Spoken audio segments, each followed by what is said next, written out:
Mobocracy হচ্ছে ছাত্রলীগের দুর্বৃত্তায়নের আর একটা এক্সটেন্ডেড ভার্সন। পরমত সহিষ্ণুতা, আপনি অন্যের সমালোচনা গ্রহণ করার মানসিকতা থাকতে হবে, যেহেতু আপনি রাজনীতি করতে আসছেন। সেটাও ব্যবসার ক্ষেত্রে দরকার, সব ক্ষেত্রেই দরকার। আপনি একটা পক্ষ যারা কিনা সামাজিক যোগাযোগ মাধ্যমে আপনি দেখবেন যে কিছু শব্দ চয়নের সাথে আমরা নতুন পরিচিত হয়েছি, বট আইডি, এই বট পেজ, এই যে এইগুলো দিয়ে আপনি তাদের মতের তাদের পথের বাইরে কথা বললেই তির্যকভাবে আক্রমণ করা, ক্যারেক্টার অ্যাসাসিনেট করা, গালি গালাজ করা। আমি ওই যে আমাদের টকশো ব্যক্তিত্ব ওনার দেখলাম যে উনি বলতেছে যে আমার মা বাবাকে বৃদ্ধ বয়সে আমি গালি শোনাতে চাই না। অর্থাৎ এই জামাত শিবির চক্র বা এদের বিরুদ্ধে আপনি সাংবাদিক বলেন, ডাক্তার বলেন, ইঞ্জিনিয়ার বলেন, প্রথিতযশা ব্যক্তি বলেন, কবি সাহিত্যিক দার্শনিক যেই বলেন না কেন, কথা বললে তাকে গালি দিবেই, গালাগালি করবে তাকে, অর্থাৎ থামিয়ে দেয়া। আমাদের বোনরা যে পরিমাণ হ্যারাসমেন্টের শিকার হচ্ছে, সাইবার বুলিংয়ের শিকার হচ্ছে, এগুলি তো তারা শুরু করেছে।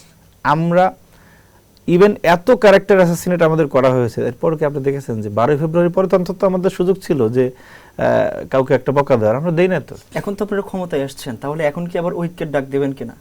ফ্যাসিবাদ বিরোধী আমরা বরাবরই ফ্যাসিবাদ বিরোধী শক্তি যারা আছে তাদেরকে আমরা মানে আপনার 5 আগস্টের পরেও বহুবার বলেছি, এখনো বলি, বাংলাদেশের স্বার্থে আমরা সবাই একে এবং ঐক্যবদ্ধ।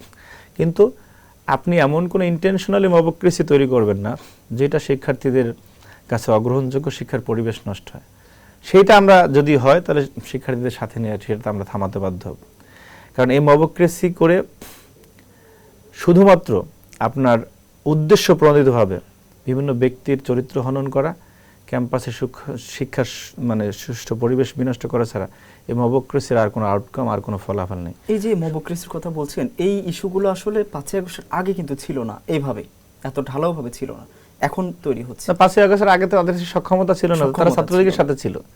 এবং এই মবক্রেসি হচ্ছে ছাত্রলীগের দুর্বৃত্তায়নের আর একটা এক্সটেন্ডেড ভার্সন। ঠিক, ছাত্রলীগ একই স্টাইলে করতে, ছাত্রলীগের দে হ্যাড মুক্তিযুদ্ধ মঞ্চ, তারা যে হামলাটা করতে পারতো না সেটা মুক্তিযুদ্ধ মঞ্চকে দিয়ে করাতো।